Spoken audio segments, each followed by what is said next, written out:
Are you ready to take your business to the next level? Every day there are countless books and articles that are published offering the key on how to make your business a success. It's easy to feel overwhelmed trying to keep up and run your business. That's why Deb Creer created the Business Power Hour. Keep up on the latest trends, best practices, and techniques for how to make your business a success. Let the Business Power Hour do the heavy work for you. Good morning. Good morning. I am Deb Creer. It's me. I know it doesn't sound like me, but it really is me. And as we said earlier, when we were doing this a couple programs ago, the show must go on. And so we are continuing with our programs with me and my very squeaky voice. But I am Deb Creer, and I am passionate about giving professionals the tools that they need to make themselves and their businesses as successful as possible. And oh my gosh, we're going to have so much fun today talking with my guest. So please join me in welcoming Kate DILeo to our program today. Welcome, Kate. How are you? Well, I'm great, Deb, and thank you so much for having me on the show. I really appreciate it. Perfect. I love it. I love it. Well, we're going to be talking about one of my favorite subjects. So this is going to be so much fun. But let me tell people a little bit more about you, and then we will dive into this. So Kate DILeo is a brand architect, a #1 international best-selling author, and the founder of the Brand Trifecta, the top branding SaaS product that has helped thousands of organizations craft brands that bring more prospects to the table, more users who click, and more customers who buy. Kate's approach is rooted in the belief that brand is the path of least resistance to revenue. She teaches you to eliminate complex and ineffective storytelling by delivering a simple yet provocative message that tells prospects what you do, how you solve their problem, and how you differ from the competition. The outcome?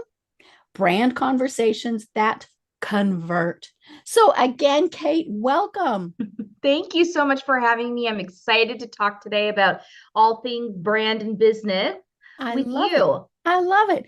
Well, I always like hearing from my guests how they got to where they are today. So how is it that you discovered that you are the queen of brand? I have no idea. No, seriously, I have no idea how I got here. And it's funny, you say the queen of brand, and a friend of mine called me that. He says, "You're the brand queen." I'm like, "Don't call me that. Don't give me a complex, right? Dance, like a little ABBA, right?" No, no. So, it's interesting. So my journey actually started in a very odd way, and probably like many listeners here today, I've had a very zigzag path. So it was never something that I said, oh, coming out of college, I'm going to do branding or marketing for a living. That I actually fell into marketing and branding. Okay. And it was because of the fact that actually we rewind at the beginning of this. I always share this story, but back in around the time that the market was crashing, so 2007, 2008, I was about to finish my undergrad work and begin postgraduate studies with a focus on linguistic anthropology. Ooh. Which is the study of how, language shapes culture and how culture shapes language. So I wanted to have a PhD and be a professor. That was really my goal. And at the time, market started to crash, and I had a professor that looked at me and he said, "Listen, we love you. We're glad you love this. Your bills." Yeah, he's like, I love that you want to do this, but this is such a narrow field. There's not going to be that many positions open. We don't even know if there's going to be a lot of positions open in the next, 10 years. It's probably worth it for you to leave academia for a little bit, go get a day job, pay off your debt, come back.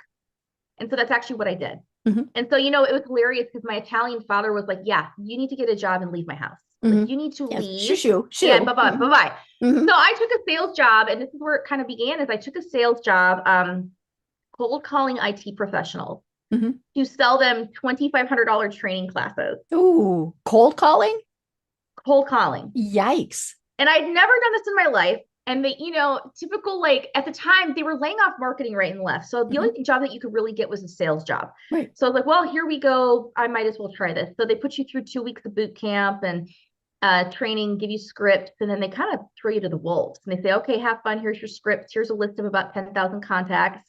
And, we'll subscribe your database to, a drip marketing campaign that we've built, and good luck." So Deb, I get in there, and I promise the story has a point. So I get in there, and I'm starting to smile and dial 40 dials a day, and nothing's working. Like the scripts that they're giving me are not working. They're not breaking through. And I'm going, well, this is ridiculous. I'm going to be out of a job before I actually get my first paycheck, right? So what do I do? So being a bit tenacious, I decided, well, okay, first of all, I have nothing to lose if I'm on my way out. I've got to figure out a different way to get this done. So I ended up taking a step back and I decided, okay, hang on a second. I'm making these calls to these business owners and to these IT leaders. If I were on the other end of this call, what in God's name would I want to hear and to be remotely compelled to stay in this conversation? And so I decided to test out a theory that I've now spent more than a decade proving out. And it was really a brand pitch. Now, I didn't even know it was a brand pitch at the time. But basically what I did is I was just young and I had no clue what I was doing. I called these people up and I said, hi, my name's Kate DILeo. I'm with such and such company. This is what we do. This is how we can solve your problem. And this is how we're different. 1, 2, 3. And then I'd shut up. Right. And they were either interested or not. Yeah. And you know what's crazy? There was traction. So here's what happened. Busy IT people do not want to be called. Like dumbest job you can take is to call an IT person, by the way, and sell to them. That is the worst audience. So I take this job and in that, as soon as I told them those 3 things and I shut up, they said, hey, I'm in the middle of something. Can you call me back? Right. And hey, can you send me an email? Hey, I'm not ready right now. Call me in 6 months. I began to actually get traction. And it turned out that I did so well that I ran a $1.2 million a year, quota, and I was over 100% of quota. So think of the number of $2,000 classes you have to sell to get to that. So actually that was the beginning. And then I got recruited out from there to write scripting for the rest of the team. Brand pitch. Then I got recruited into a marketing agency to build brand. Then I worked in corporate. And I was having a family and having kids. And then finally, I had this as a side hustle for many years. I was kind of a side hustler. And then finally, about almost 5 years ago, I took this side hustle of mine full time. And I've now worked with about 300 companies globally to help them go through this brand pitch program. I love it. I love it. And everybody's story is very similar. They started out one thing and then went, well, how can we completely. How can we do something better? And it's always so interesting to hear people's stories because they're very interesting. And I think more than anything, everybody relates to it. We've all had those jobs where we went, this ain't working, and what many people do is they leave. I mean, but you took it and made it into a positive. And I love that. And you discovered your passion. I mean, that really is the cool part of this. So I find it so interesting because and I mentioned it in your bio that we're not really talking about storytelling. And you talk about in your book, it's called Muting the Microphone. Muting the Megaphone. Megaphone. I'm sorry. Yes, Megaphone. Even bigger. Yes. Muting the Megaphone. Stop telling stories and start having conversations. And I've had quite a few guests on where we have talked about the importance of telling your story. Getting people in, you tell your story in a way that people go, hey, that's me, and all of those various things. And you're saying, stop that. So let's talk a little bit more about that because I found this absolutely fascinating. Again, muting the megaphone, because you talk about that in your book is why we've got to stop just telling these pretty stories. Yeah, it's interesting. And I remember when I first came out with the book, the look on people's faces like, oh, how dare you, storytelling, how you can't attack. Listen, I love story. The problem is that we're using story in the wrong way. So what do I mean by that? Okay, so you meet somebody and let's say you go to a networking event, Deb. When you first meet somebody, you shake hands like, oh, Deb, it's so nice to meet you. And they ask you what you do. Right. Do you go into this long, complex story? No, not usually. No. Have you ever done that and seen their eyes glaze over the other person? Right. They're like, I see someone I know. Yes. Okay. So story is great. But the problem is we've really made that convoluted as marketers and leaders because what we didn't realize is that even though stories are important, they are not supposed to be in that first 15 to 30 seconds when you first introduce to somebody. In other words, they're not what you lead with in a brand pitch. When somebody hits the homepage of your website, when somebody sees your ad, when somebody first meets you, your brand is really the thing that opens the door there and gets somebody to the point where they're ready to hear more. about your features, benefits, products, services, stories, etc. And so the whole thesis of my book is that we've got to move away from complex storytelling for a second and actually get down to a formulaic message that really gets to the heart of what your customers actually want to know as quickly as possible. And if you do that with your brand, that actually then creates room, then you can have that meaningful dialogue that you can, and then you can have those little stories that say, yeah, you can have worked with people, you know, Betty Sue had this problem. Exactly. Testimonials, case studies, blogs, white papers, those have story in them. How about a founder story video? Absolutely. You don't want to throw the baby out with the bathwater here. Okay. Stories have place and content, but the problem is we've made it all about us. Because at the end of the day, Deb, a story is really a one-way monologue. Right. You have one person talking and one person listening. So my question is, if you come out of the gate leading with story, how exactly does that engage your customers and your prospects and create room for them to actually connect with you? Right. Well, and so many people aren't even thinking about how they're doing the story. No. I mean, you know, if a good story would have you, the hero, right? Or actually the hero would be the person you're talking to. Customer. That's right. And you are the white knight, maybe, who goes in and, you know, and so they have their pain, they have their whatever. But you're right. So many times, and I made that mistake when I was introducing this. We think we're the hero. We are here to solve your problem. Or, you know, I like to think of it now as in, you know, how can we bring you pleasure? Because that's also a big part of this, you know, and so, you know, we focus on making it about ourselves, how we can do this, how we can do that, yada, yada, yada, yada. As a friend of mine says, we all over ourselves. And, you know, and so, you know, and we totally forget that we're talking to a person. That's right. Who has specific needs. That's right. It's really about, when we talk about creating a brand conversation instead, right? Which is what I teach is, you know, a brand conversation comes when you deliver each piece of your messaging. So very systematically, in a very systematic order, and we can unpack that, what that is. But when it creates a natural curiosity in the other person, that every piece that they hear or see gets them to actually go, interesting. What do you mean by that? Hang on a second. Tell me more. Really? Are you like this or this? And there begins to have a back and forth. And you know, you've gone to websites that are like that because you keep scrolling. You're like, whoa, I'm so compelled.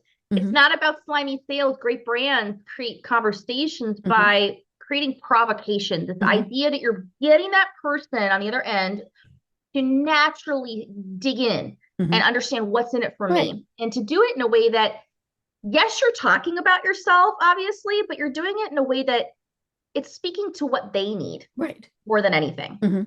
Right.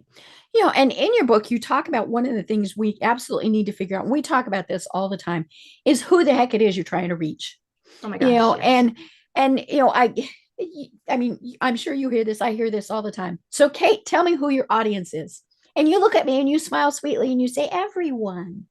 No, you know, there is absolutely no company in the world who everyone is their market. Doesn't matter what they've got, because there are things like price differentiators, you know, there are all sorts of different things that start getting you down into these niches. Yes. And so many people are like, oh, well, no, but I can't eliminate people. I might be, you know. I think that we have FOMO. We have FOMO, and we also have a little bit fear of missing out. And we have a bit of this understanding of like, oh my God, but if I don't, you know, sell to everybody, then I'm leaving money on the table and I'm never going to grow. But the reality is that as companies, and I say this all the time, you are not in the business of convincing. You are in the business of converting. It is not your job to try to convince anybody and everybody to buy from you. It's your job to convert the ones who have the highest probability, are most aligned with your brand, and who have the deepest need that you can solve, which means you actually have the power to niche in, and in doing so, actually create a path for revenue growth for your organization. Well, and convincing takes time and money, and you are wasting it on a lot of different people, resources, all sorts of things. And so that's why you want to head straight to the converting part. You know, we like these people, they're already interested, or they should be. I mean, you know, that's part of that process. But yeah, why are we, and you know, we spend so much time trying to convince people, hey, you need to at least pay attention to me. And it's a total waste. It is a total waste. And I think that we are craving a simplicity of marketing lately. I don't know if you feel like this, but, and listen, I'm a marketer. And what I know to be true is that many of us are finding that there's just so much noise out there. And there's 75 million tactics I'm supposed to do. I got on a call yesterday and I had a friend of mine ask me, she's like, Kate, do I need to have a podcast? And I said, no, who told you needed to have a podcast? And she goes, well, but it's like the latest thing and there's all these trends. I'm like, stop. Squirrel. Let's just stop for a second, right? So like really good brands, what's interesting is as they've scaled, yes, they may add more tactics into like their toolkit, okay? But the reality is for most of us in small to mid-sized organizations, what we're talking about here is the 1 or 2, maybe 3 levers you're pulling, right? Not the 15 levers. And I think that's an important piece to give ourselves permission here and recognizing that we only need to choose the places where our ideal target audiences even show up. That's all we care about. You know, if your audience isn't on Facebook, why are you putting money and time and energy into Facebook? Who cares? I do not have a TikTok account. I'm on Instagram, but I'm not sure I can log in because I don't remember that, you know, and Threads. Okay. Well, you know, and, you know, all these and we'll talk about that thing now that we're not even sure what to call it a little bit later. Is it X? Is it Twitter? Yeah. What is it? Yeah. You know, and part of that is because I am the kid with bright, shiny objects. You know, I can go down those rabbit holes and stay forever. So I have to absolutely focus on where I'm spending my time to reach the people I need to reach. Yes, that's right. You know, it's interesting. I actually did a test in my business. So about 2 years ago, and this is just so interesting. So right around COVID times, I ended up testing this out for my company. So I decided, listen, let me just spend a year posting the same content on every platform. And I want to see where I get traction. Right. Because everyone was like, you should be on Twitter. So I was on Twitter, I was on Facebook, I was on Instagram, and I was on LinkedIn. Okay. I was on the big 4 at the time. And I'm posting everywhere and I'm doing all this stuff. And I was blending between, you know, visual posts versus copy versus personal stories versus this. Like I was trying to really maximize like different types of content, seeing what's working. Videos. Okay. So I get out there and I do all this. Where do you think my audience was? For you, LinkedIn. Bim. Yep. And then a little bit on Instagram, So I'm not on Facebook. In fact, I have a page out there that says, please follow me on LinkedIn. And, you know, that's it. That's where I'm at. Right. I do have an Instagram account now because with my new product that's coming out, which is a SaaS product, so it's like a technology product, we tend to have more following on that topic. That's where your audience is. But I recognized, I was like, why am I spending energy posting on these places where nobody's actually going to engage with me in a meaningful conversation about their business? Who cares? Right. Now, obviously you can still be there, but you need to be there knowing, okay, I'm here for personal. Exactly. You know, and so, I mean, that's the important thing, but yeah, it's, and figuring that out is absolutely critical. It is. You know, and I love in your book, you talk about, you know, figuring out your voice, your persona. And I really love that you talk about, you know, if it were a personality, a real live person, who would embody your brand? Yes. You know, and so talk a little bit more about that, because I just love this concept. It's my favorite part of every brand project that I've ever done is I look at them and I go, okay, so if your brand were a person, who would it be? And so the goal here is to not just list out a bunch of characteristics like, well, we're kind and we're funny and we're nice. And I'm like, okay, give me a celebrity or public figure. How do they sound? How do they talk? So for example, if you're an Oprah brand, we all know how Oprah talks. You get a school, you get a school. Yes. Ryan Reynolds, he has this very self-deprecating humor. It's a bit drier. Kevin Hart, the comedian, very bright, boisterous, short, boom, boom, boom. And you can think about, if you were to close your eyes, you could very easily pick up on the way these people talk. And what we're trying to help you understand is that by cueing in on a tone of voice, what that actually does is it impacts the language structure. It impacts the rhythm, the intonation, how long of sentences you use. Do you use exclamation points?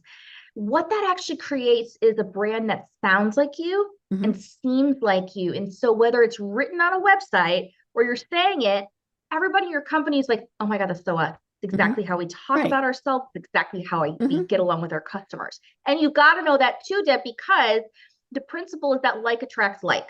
Right. So if you're not authentically being you, like say you have a boisterous brand and you're disruptive and you're just boom, you're out there and you write all corporate green, blue mumbo jumbo on your website and you sound like a financial company and you're not a financial company, they're gonna be like, disconnect. And I can guarantee you it's going to hurt your company in terms of people resonating with your message. Right. You know, and we see that happen all the time where, you know, you see maybe their Facebook posts or their tweets. Yeah. We're going to continue calling them tweets. And, you know, all of these various things. And then you go to their website and it is so different. That's right. That you're like, I must be in the wrong place. You know, and then it's like, okay, I'm not even going to bother. I mean, that's the key is people are like, even if they were very interested, they're like, well, I must be in the wrong place. Boom, I'm off to something else. It's just it. And, you know, so knowing who your audience is and also knowing yourself are two of the most important pieces that you have to tackle in order to then write a message that's 100% authentic and it's going to deeply resonate. Right. It's hard though. I think sometimes for a lot of us, we're taught, yeah, but Kate, everybody's unique. So I need to kind of flex myself in the conversation. Now, hear me out on this for a second, because I actually have studied communications best practices and I've done DISC and all the assessments and I love them. And I'm a huge believer in showing up where that other person is and meeting them where they are. So I'm not talking about that. Okay. But I am talking about recognizing that you can't be everything for everybody. Yes. And so, for example, for my company, I tend to work with very driven founders or business leaders who are pretty direct. They're pretty outspoken. They tend to love the fact that they say, oh, it's really refreshing, Kate, that you're also like that. Right. Now, I might not be everybody's cup of tea. Right. In fact, I live in Minnesota, the land of passive aggressive. And I love Minnesota, but I'm Italian and I'm an East Coaster and I think I'm like a sore thumb here. Okay, my friend. So like, I don't exactly have a ton of Minnesota businesses that necessarily culturally resonate with me. Are we okay with that? Yeah. I remember years ago, I was talking with this young woman, PR person, and she wanted to be on the podcast. And, you know, and so I looked at her social media, all sorts of things. Now, this young woman, shall we say, swore like a sailor. And, you know, iTunes doesn't like that. Podcasts don't like that. I mean, you cannot do that. And so I went back to her and I said, okay, you've got a great message. Yes. And she said, I can't not do that. She said, that is me. That is who I am. And so then we started talking about it a little bit more because I found it fascinating. And she said, more importantly, I work with the very edgy companies, you know, and she said, you know, so she focused a lot on, at that point, it would have been like Thule bikes, you know, a lot of outdoor type of risk-taking type of things. Yes. And, you know, and it really was her. I mean, you know, she wasn't putting on this persona of, oh my gosh, I have to swear a lot today. That was just her. But it probably worked with her audiences, though, I bet, Deb. Yeah. I mean, honestly. And if she'd gone in all buttoned up in her suit, they would have ignored her, right? No. I mean, actually, it's interesting. So I work with a lot of venture-backed companies, right? So it's very fascinating. So in my space where I work with all types of companies, small to mid-size, and that's neither here nor there, but I do have a lot of companies because I mentor startups. So because I'm teaching through different accelerator programs to specifically help these startups grow, I'm in this space that kind of hinges between what we call startup mode. And you know the facts out there that, God, less than like 20% of these startups are even women owned or minor, you know, owned by a BIPOC or anything like that, right? So we have still a lot of white men running these startups, unfortunately. Okay. So here I am. I come into this space where it's all men predominantly, and they're all tech, and they're all just like, okay, do, and it's all about money and growth. And here I am, and I show up. And if I had shown up, not being myself, by the way, let's talk about brand and colors. Yes. And they would have been like, yeah. And instead I show them, like, let's talk about your brand as the path of least resistance to revenue. And then like, revenue? Interesting. Revenue? I will talk with this woman. It's fine. It's being true to who you are. Right. Our brands are really the promise that we put into the world about the value that we can deliver to our audiences and the connection that we can make to them. Right. So if you're not anybody but yourself, it's not going to work. Right. Yeah. I mean, you know, one of the biggest buzzwords that we hear is authentic. And we know when somebody's not. I mean, let's go back to celebrities. When we have somebody, say Sandra Bullock, who has done rom-coms and things like that forever, and then you put her into a serious role. Now, every once in a while it works, but she still kind of pokes fun, and things like that. But if you take a celebrity or maybe a sports person who is known for doing this certain thing, and then you have them do something totally different. Now, sometimes there is the intrigue factor. Can they do it? But for the most part, you're like, no, fish out of water. They're not supposed to be here. Change the channel. 100%. And that's one of the first principles is know who you are, know your audience deeply. And if you get those two things down, then you're able to actually write your message. Right. And it's going to be a message that's authentic to you, but it's going to really resonate at that heart level with your audiences. Right. And that's the most important thing. Right. Yeah, because, we have our brain, which, is, but you make those decisions based on your heart. Do I like that person? It's the know, like, trust. It is. It's the, oh my God, you get me. We say in Minnesota, we say this thing like, oh my God, you read my mail, meaning like you totally know my CEO. Right. Like, how did you know that? Okay, so it's so silly that we say that here. But I think what's funny is it's really about your message getting to somebody sees that or reads that and they're just like, thank you. Yes, this is exactly what we're dealing with. And they get excited about it because they're like, that is so refreshing. Right. Thank you. Oh my God, these people understand. Yeah. And the other important thing is you're weeding out those that wouldn't be a good fit. Yes. Let them go. Refer them to someone else who would be a better fit. There's an interesting principle that I teach. It's called, there's like, if you were to think about your ideal buyer, and let's say you make a list, and I teach this in my book about making a list. Oh, yes. You've got lots of great exercises in your book. Yeah. I love it. It's super. I try to make it as practical as possible for people. Like, good Lord, you don't need a 300-page book about this. Just like go into like your actual task. So let's say you make a list of 10, 20, 30 characteristics of what define your ideal buyer. Okay. And you're on a call with a prospect, let's say, and you're talking to them and you're starting to notice like, check, they've got that, they've got that, they've got that. Love it, love it, love it. Okay. So the principle is understanding that if somebody has about 75% of the picture you painted of kind of ideal, utopia, nobody's going to be 100. Stop looking for that. No, never. But if they have like 75%, congratulations, you have a highly qualified prospect.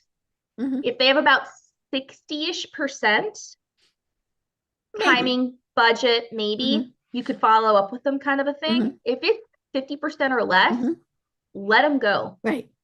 And I actually mean that so sincerely. I don't even track people in my CRM if I've gotten on a call with them and and I really, both of us realize like, it's not quite a fit. Right. Well, why would I bother them? Why would I ever bother them again? They find me. They're not crazy. Am I willing to follow up with the ones that are on that fence line? And I'm like, oh, I'd love to work with them when the time is right. Well, of course I'm going to follow up with them. But I think it's about understanding that you have to say no to the good in order to say yes to the great. Yes. Because the time and money that you're spending going after the wrong people really impact how you're maximizing your marketing budget, your sales effort.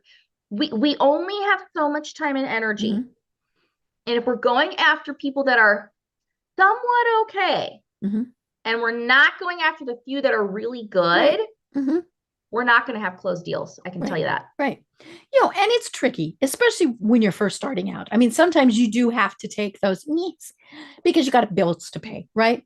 But as soon as you possibly can, get it down to this is who I work with. We know the thing about have your why statement, all of those various things. And you'll figure that out. And like we said, politely tell the other people. Now, they might still say, okay, I'm going to read your book. I'm going to look at your blog, things like that. So they can still get information from you. But you can say, I know this other firm that would be absolutely fabulous for you to work with. Let me make an introduction. Absolutely. Because then everybody's happy. Oh, yeah. It's funny because I've really spent so much time trying to build, like if you go to my website, I have a whole partners page on there. And there's tons of other copywriters and marketers on there. Well, why do I do that? Well, because certainly whether it's my own client or a friend or a partner or a prospect or somebody I meet in the Zoom room, I'm not going to be a fit for everybody. But if I can add value by just pointing people to other great people that might be a better fit for them, well, then that's fantastic. And I think eventually that comes back around to you, doesn't it? When you do good, you're going to get good. Right.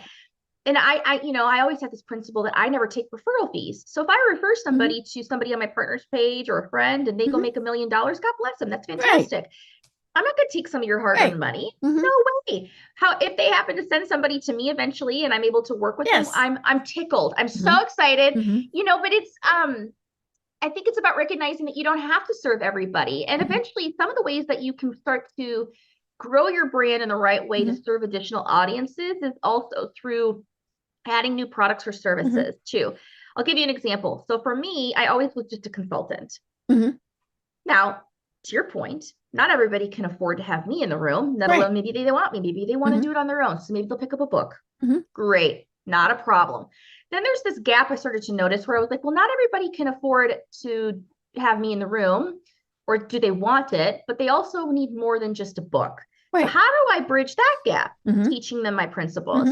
So I created a digital version of my consulting practice as a way that's a lower cost, right? It's not an online course, it's a little different, but it's essentially that next level where somebody has a heck of an experience going through it. It's really intuitive, tons of interaction, but that bridges that gap, that gives them more. And so new product development, for example, with a brand new service creation comes from filling the gap after you've done a really good job serving this audience over here. You start with that small group, then Deb, as you begin to recognize there's demand, then you expand out, and then you start to get, oh, well, Kate, can you help me with this at this price point? Well, I can't, but gosh, maybe I should figure out a way to help them with something else. Okay. Right. Perfect. I love it. Well, let's talk about the biggie. What is the brand trifecta? Because that's what all of this is based on. Yes. Okay. So I call this the brand trifecta. This is the method that I came up with. Remember that beginning story where I talked about the 3 things that I said in that phone call? Okay. And it was such a happy accident, right? Where, as Bob Ross said, happy accident. Happy accident. And it was really just the 3 messaging components that are delivered in a particular order. Now, I love formulas. I love A plus B plus C equals outcome. I'm like, yay. That's the linguist part of you. Well, you know what it is too, is I just like guaranteed results. I love numbers. Yeah. And when you follow a formula, it's like a recipe, right? You can add a little bit more here and a little bit more there, but you still pretty much have to do this. Yeah. The idea of me having to reinvent the wheel every time makes me want to cry, right? So I'm like, if you and that's where companies have problems, is they try and reinvent the wheel every single time. It's like when you come up, have you ever like gone into the room and you're supposed to give your pitch and you do it like 75 different ways over time? I'm like, no, have the one pitch. Okay. So the brand trifecta is what I've spent about 10 years teaching companies. And it's really just 3 key messaging components that you have to have in that first 30 seconds of your message. Okay. So what we're talking about here, by the way, is what do you lead with in a conversation? What is front and center on the homepage of your website? Okay. What is in your ad copy, social media pages, etc. Okay. So I'm not talking about replacing your blogs and your amazing features and benefits and charts. Remember, we're talking about that stuff comes later, after you deliver what this brand trifecta, because the brand trifecta will get them to that point where they want to see all that other stuff. Okay. So the 3 pieces are, number 1, a tagline. Okay. That really addresses the question, what do you do? The second piece is a value proposition statement that gets at the heart of, here's the truth I know you're facing, and here's how you can solve that problem. That's the, oh my gosh, you get me moment. And then the third and final piece that's really important that most companies miss are what we call differentiator statements. The 1, 2, 3 ways. What maybe makes 4, me special? The big bullets, sometimes called the 3 uniques. Some people use that language, but it's really the front and center, apples to apples comparison between you and the competition. How are you different and better? Right. And if you're not, there's a big problem, folks. Yep. So, and by the way, we're talking for differentiators, it's more of a macro level for a company. So a lot of tech companies may say, Kate, well, actually, I solve for like 35 things. And I'm like, oh my gosh, yes. Okay. So your features and benefits, yes. But we're not talking about that. We're talking about organizationally, how are you different, better than the competition? And then you can get into, and then this button does this and this solves this. Okay. Yeah. So that's the brand trifecta. And it's really built on buyer psychology that say, okay, when we deliver that content in that order, it's naturally bringing somebody to the point of conversion where they go, Okay, Mhm. now I get Mhm. it. Now tell me how it works, Right. what it looks like, what are the Mhm. pricing details, Mhm. etc. Well, and each step really, as you said, is designed to get them to say, really, that's interesting. Tell me more. How do you do that? And when you don't get those responses, it's like, okay, we're going to move on now, or maybe you tweak it a little bit. But again, we're Yeah. not talking, well, you didn't like that, so I'm going to go here. No, no, no, no. You have to stay true and authentic to yourself. Yes. And what's interesting is it requires a lot of confidence for us, I feel, as Mhm. business owners to stand in that truth. Right. Because I'll tell you what, culturally, especially where I live, we're taught, well, you're never supposed to brag about yourself. Oh, yes. And especially women. Let's be honest Oh about my that. gosh, yes. Uh-huh. Because then we get that other B word. Ooh. Mm-hmm. Oh Mm-hmm. yeah. I remember I was teaching a workshop and I was I think it was in Detroit. And I told him my tagline and I said, now raise your hand if you thought that was pretentious. Like every hand went up in the room, Deb. Mm-hmm. And okay. And I was like, as a woman, definitely keep your hand up if you thought that was really cocky of me and Mm-hmm. they're all up. And I said, all right, let's talk about this. Let's unpack Mm-hmm. this for a second. Because I just want to call out the big elephant for Mm-hmm. here. My tagline is building brands that win more work. Now, see, that Now, doesn't sound pretentious to me at all. now But that maybe took me that's a long because I time to know get more to that about you. tagline, but Mm-hmm. I'll tell you what, that was also based on more than 10 years of working in the industry and Mm-hmm. helping hundreds of companies and Right. seeing the proof of my Mm-hmm. process and methodology that I could back it Mm-hmm. up. There's a big difference between being pretentious Mm-hmm. and being provocative. Right. And I Mm-hmm. think what we have to remember with every piece of our brand message is that we're walking that line. Mm-hmm. If you can't come out and just say, well, I do branding. Right. Because people are like, yeah, Okay, okay, great. Okay, well, cool case, good next. conversation next, Mm-hmm. Mm-hmm. And so it's getting at the fact that that tagline example, right? Mm-hmm. Building brands that win more work. When I deal with my target audience, which is a founder-led company who wants Mm-hmm. to win in the marketplace, they see that and they're like I like Right. you. I mean, who's going to say, oh, we don't want to win more work? Do you see how I turned that slightly to Mm-hmm. still speak to them, right? Mm-hmm. I understood the psychology of my buyer, what they cared about, why they were even Mm-hmm. looking at their messaging and their brand. They're Mm-hmm. like, I have got to move the needle, Kate, or I'm not going to get the Right. revenue that I need and Mm-hmm. I'm going to go out of business. Mm-hmm. The psychology of my buyer was about winning in the marketplace, beating Mm-hmm. the competition, revenue, and growth, right? Mm-hmm. So if I knew that and I understood that over hundreds of conversations, and I could then prove with my formula that I've helped people do Mm-hmm. that, I can't come out and just say I do branding. Right. Right. Because it's so vague, but yeah, because that somebody might say, well, tell me more. But that's going to be more of a polite tell me more than, oh my gosh, tell me more. I remember about a year and a half ago, I had a guy call me up out of nowhere. He heard me on a podcast and he's like, I heard your tagline that you delivered. And then I went to your website and I saw it. And he called me and said, I want to work with you because I want a tagline like yours. Mm-hmm. I'd never heard that. I was actually really humbled by it, to be Mm-hmm. very frank with you, because I was like, what? Right. And he goes, yeah, but if you can write that for yourself and you can give me that, Mm-hmm. I'll work with you. Right. And I think right. that's the power of brand. I've hired companies like that to Mm-hmm. help me with other services Mm-hmm. because of their messaging. I was like, oh, you know exactly what you're doing. Okay. Right. Right. And again, it's short, it's sweet, it's not a story, because it's just boom, boom, boom, boom. I mean, and people really do know immediately, yes or no, tell me more. It's the end of it's really what it's Mm-hmm. about. The goal here is whether it's your tagline that leads into following up with this amazing value proposition Mm-hmm. statement that then opens the door to tell people how you're different and better. Mm-hmm. These three pieces of the brand trifecta are creating a conversation. Even if they read it on your website, they're just going down, oh, that's interesting. That's interesting. I want to know a bit more. Mm-hmm. All of this brings people to the conversion moment, Mm-hmm. truly, where then they're like, now I understand. Now right. I'm ready. Now Mm-hmm. tell me pricing details. Now I'll watch your right. video. Now I'll go check out your about page to look at the founder's story. Mm-hmm. Oh my gosh, let me look at testimony. So again, if we think about order of operations of what we're delivering, if we just come right in with Mm-hmm. features, they're like, I don't understand the context of Mm-hmm. that. Right. If you lead right in with just pricing and you haven't given them the upfront Mm-hmm. trifecta, they're not going to get it. They're not going to care. Mm-hmm.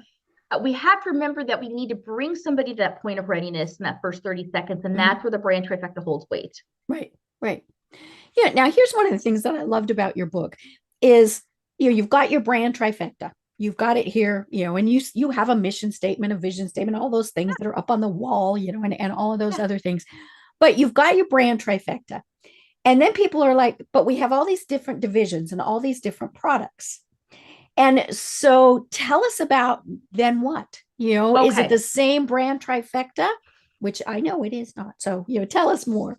It's not, ma'am. You've read the book. Okay. So this is so interesting. And we call this a layered brand architecture. So this is very important. And it's something that I'm addressing even with my new product that's coming out, right? So basically some companies, let's say you have a few target audiences, Deb, and you're like, yeah, all of them, whether it's a small company or a mid-sized company or an independent solo operator, gosh, I solved the same darn problem with them with my services. Great. You probably only need a single brand trifecta. Right. That just speaks to everybody. But in a situation where you've got different sectors that maybe have very different problems solved, or this is super common. Gosh, Kate, I serve a CFO, a CMO, and a CEO, and holy moly, they all care about different stuff. Right. They speak different languages. All right. You need supporting brand trifectas for each of those groups. So this is where supporting like one-liners, like a tagline and value prop and differentiators speak to the pain that you're solving for that group. Right. So it's really saying you have a top level organizational one, and then that's like homepage. And then imagine on your website, right? I talk about website all the time, clicking into the sectors or the next layer down, and each of those pages leads to that specific brand trifecta message for that buyer. This gives a beautiful structure so that they all have the same tone of voice. They also kind of have a similarity in terms of language and that. But you're getting to that next layer of detail of like, okay, I love the overarching concept, Kate, but what's really in it for me is the market. We're in industry X. Bingo. Application and usage, right? That's the next layer down is you can take this model of brand trifecta and actually go a few layers down, believe it or not, and do that in such a way that you're appropriately addressing all of your potential buyers across like an enterprise company who's actually speaking. Right. Yeah. And I love that there is still that overarching one, because that's where we see companies get into trouble, is when they might have a great initial brand. But then, as you said, you go down either into, usually now, if there's different companies, that's very different. But if it's, the same company serving, say, different industries, different people, things like that, and then you're all of a sudden hodgepodge all over everywhere, it comes back to now, wait a minute, there's not consistency. That's right. And so some of that is, some of the simple things like, your brand, your branding, so your logo, your colors, all of those things, if you have, these pretty blues, and then all of a sudden you've got green. Yes. Okay. Explain the green, maybe green might make sense. Maybe you have a, say, green division. Right. But, but yeah, it is, you develop that initial, and then it goes from there. I mean, you show it in your book very nicely as a big flow chart. To me, I think of it as like an upside down tree. You've got your root system, and then all the branches come down from that. But it cannot function without that sturdy root system. That's right. You may use that in your stuff. Thank you very much. I will use that. And it's I love that. And it is true. Everything starts at the top, right, of the organization. Right. And then you can branch out and use the same model to develop more subtle layers of messaging as you go down. Right. Again, that is most common with a mid-sized to enterprise level company that maybe they just have such a level of complexity with their buyers. But I've had startups that sell technology products. And again, they have the same situation because they're like, in order for me to get a sale, Kate, I have to be able to speak to the application for these three roles in an organization. So we do the same method. And it works, really, really works so that they've got buy-in across leadership. Right. Yeah. And just think of it, you say you've got your IT product. Yes. The IT people need to know how it works. The CMO needs to know something totally different. The CFO really needs to know something. They don't care how it works. How much does it cost? How much money is it going to make us? That's right. That's right. And so just being okay with that, being okay with that is so important. And recognizing that, again, you have the opportunity to deliver the right messaging at the right time with this method. Right. And what's fascinating too is when you look at a brand trifecta on a website, there's no paragraphs of copy. There's no long, complex stories. Do you need it? Right. Probably not. Right. In fact, if you really think about it, most buyers don't want a big complex story. No. They want to know what's in it for them. Mm-hmm. They want to know how they're involved, Mm-hmm. but you can still get to that through a much simpler, Mm-hmm. more appropriate way of layering your messaging. Right. And I think simple is one of the keys, because we're very busy. And the second you have to spend a lot of time reading, research, because You've again, lost me. Yep. there are competitors. Now you might have differentiated yourself to be way up here and they're down here. But if I can't figure out what the heck it is that you're doing, then I am going to go to your competitors. That's right. Exactly right, Deb. Yep. Well, it was funny. We were talking before the program, and we, referred to it just a little bit in here about a brand that has blown itself up. Yes. And it is, good old Elon and Twitter. And it's been so fascinating. I mean, maybe I don't know if that's the right word, to look at what's been happening just in this last week with, we're not going to be Twitter. We're going to be X. You're no longer tweeting, you're Xing, and it's funny. I saw several people that said this sounds really pornographic. And I thought, that's, and that could, that really could be one of the drawbacks to this, but it's been so interesting. And so talk to us a little bit about, and then I'm going to read some X's.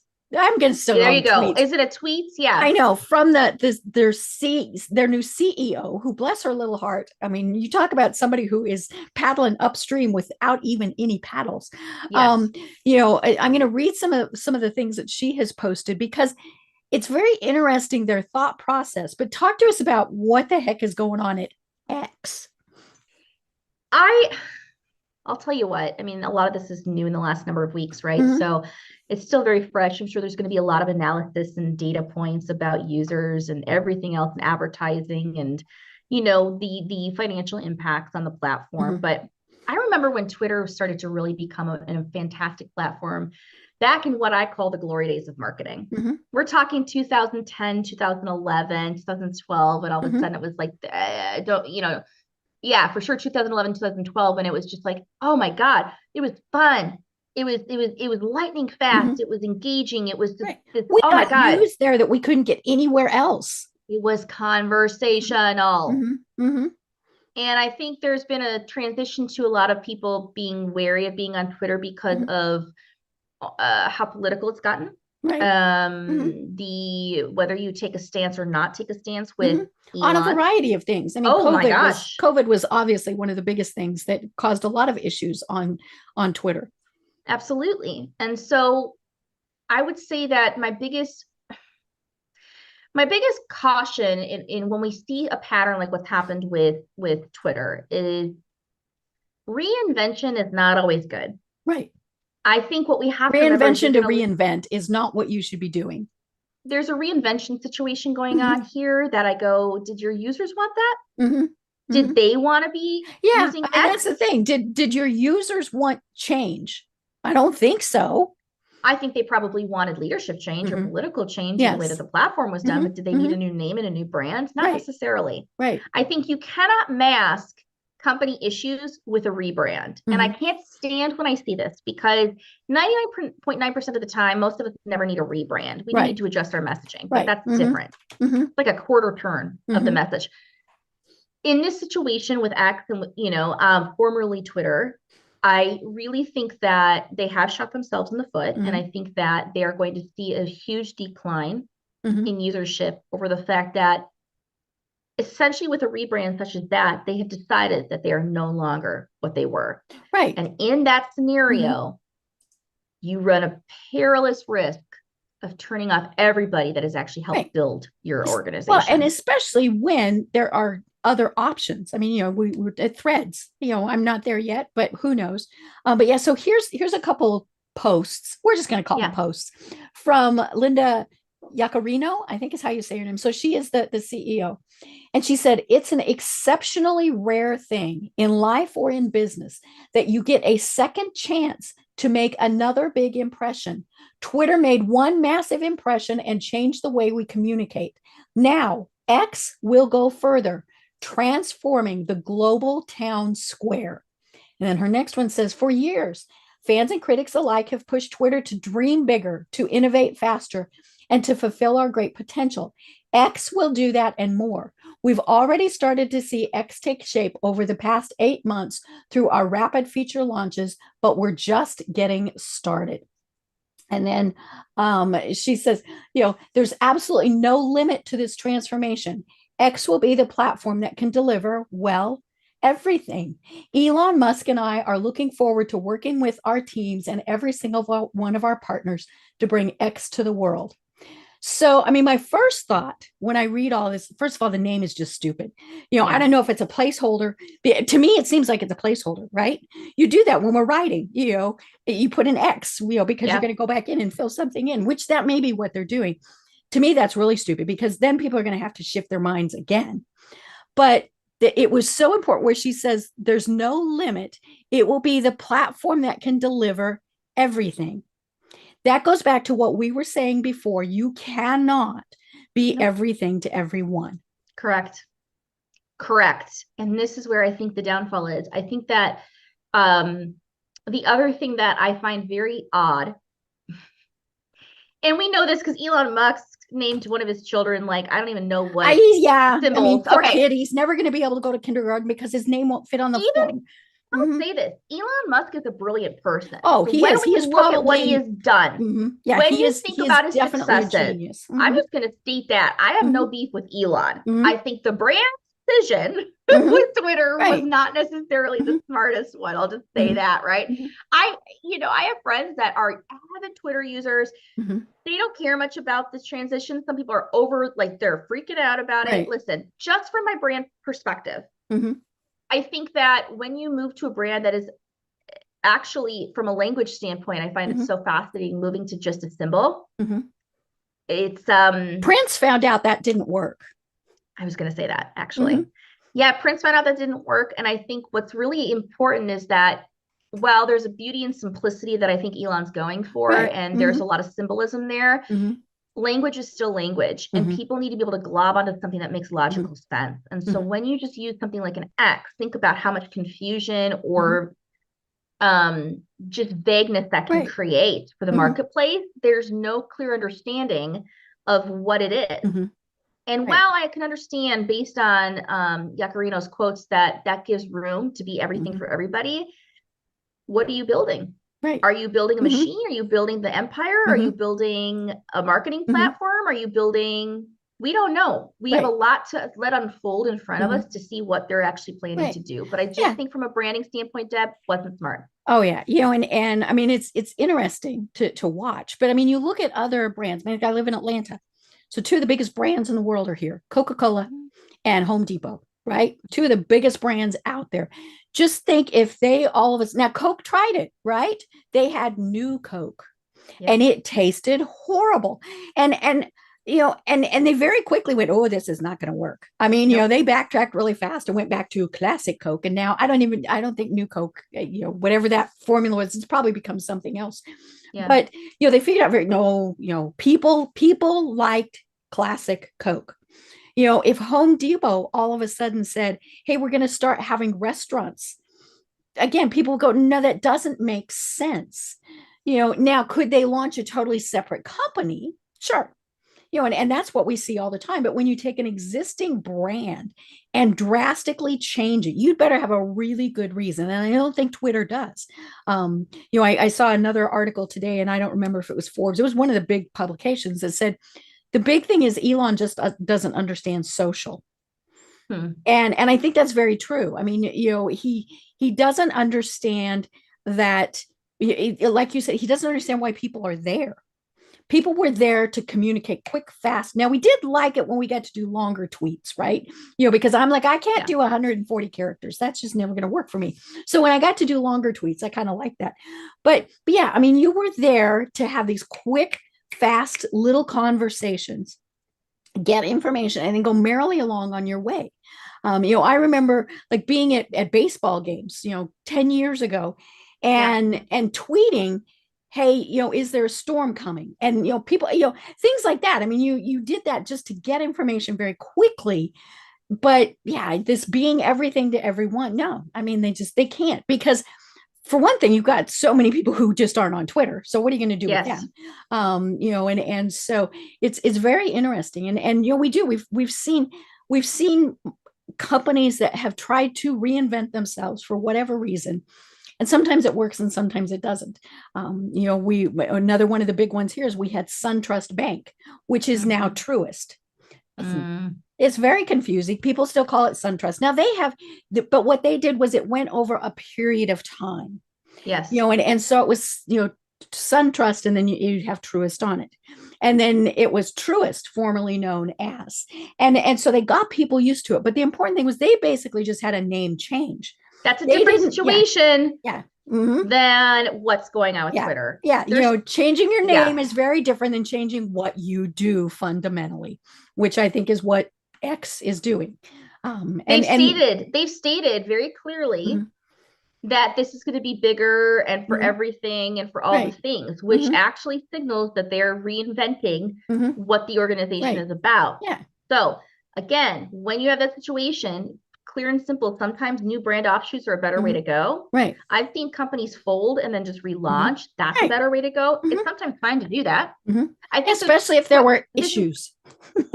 I think this is just a good lesson for all of us to remember that our brand is really the promise we put into the world. At the end of the day, it needs to be authentic. It needs to be really about who we are and who we're really trying to help and serve in the world. Right.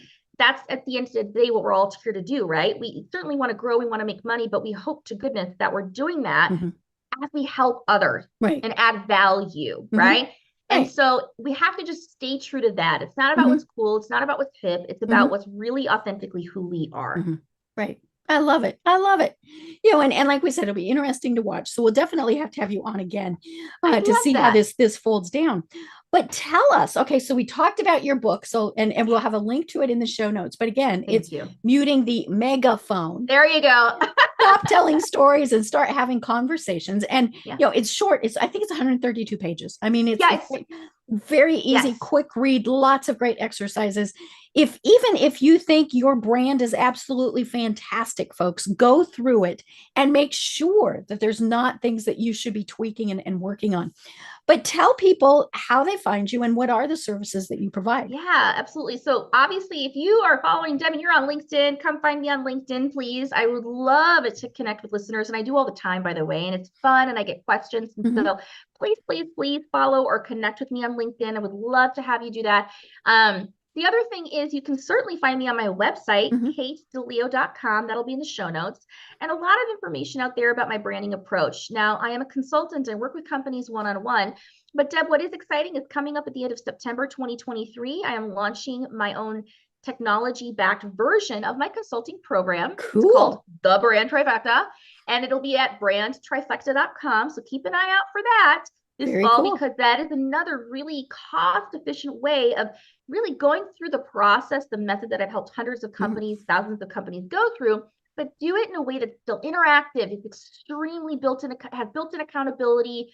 I'm there and I'm teaching you, but it's a great way to do that with your team if a book maybe just isn't quite enough. You need a bit more help. You need just a bit more, but maybe you're like, well, we don't need you in the room, Kate. No problem. This is a great way to do it. Perfect. So those are really the ways to do that. Find me on LinkedIn. Go ahead. You can look me up on Instagram as well. And would love to hear from folks. Cool. And you do consulting. So we've mentioned it several times. You can go in virtually or in person and help people out with their brands. Yeah. Very cool. Absolutely. I love it. And all that information is on katedileo.com. Yes, so that's right. Very cool. Very cool. Well, this has been absolutely so much fun. Like I said at the very start, talking about brand is to me, it's just so much fun because it is at the core of what we do. And I think that's the problem is so many people tack it on at the end and then it doesn't match, so make sure folks that it is at the start. So Kate, do you have any final thoughts that you want to leave everyone with? Yeah. I want you to remember that your brand is that promise that you put into the world. And the best thing that you can do with your brand is to get to the point in 30 seconds or less by telling your prospects and customers, this is what we do. This is how we solve your problem. And this is how we're different and better than the rest. And I think if you can do that by using that brand trifecta model, you're going to cut through the noise, you're going to eliminate complex and ineffective storytelling, and you're going to build a brand conversation that converts. Oh my gosh, I love it. Well, I have been having so much fun talking Yes, with this Kate. has been great. I know, isn't this been great? Even when you're talking with poor Squeaky here. I told somebody, I said, I feel like I'm a rabid chipmunk. Yeah. So I've been talking with Kate DILeo, author of Muting the Megaphone and creator of the Brand Trifecta. I am Deb Creer, and until next time, everyone have a great day. Tune in for our next program for even more trends, best practices, and techniques for how to make your business a success. The Business Power Hour, hosted by Deb Creer, is proud to be part of the C-Suite Network.